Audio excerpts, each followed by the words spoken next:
First tonight, the Florida Holocaust Museum in St. Petersburg has been selected for a display they say is so important and so transformative that it will change the museum's interior and exterior forever. We're so glad that you're here with us on 10 Tampa Bay at 5:30. I'm Courtney Robinson. And I'm Frank Wiley. 10 Tampa Bay's Eric Glasser was at that museum today. He shows us why the museum was chosen to house such an honor. It's massive.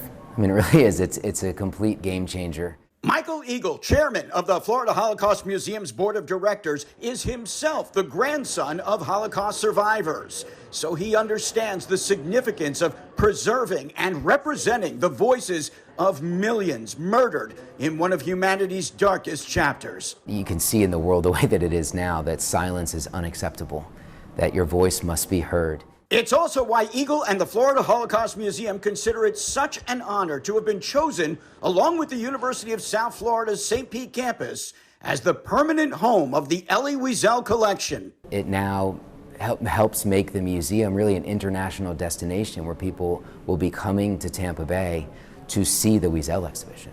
Wiesel, who barely survived the Nazi concentration camps himself, saw most of his family perish.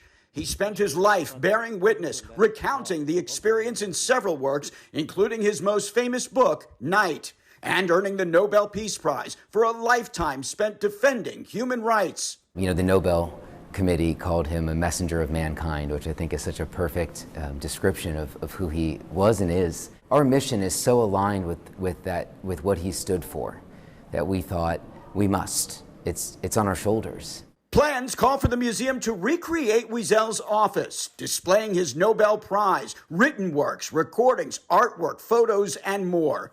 It will transform the museum's interior and exterior with signage highlighting the collection. I just know that those who aren't here anymore are looking down and saying, yes, you're carrying on our legacy, you're ensuring these lessons are taught. What better gift can we give these people who died with such dignity?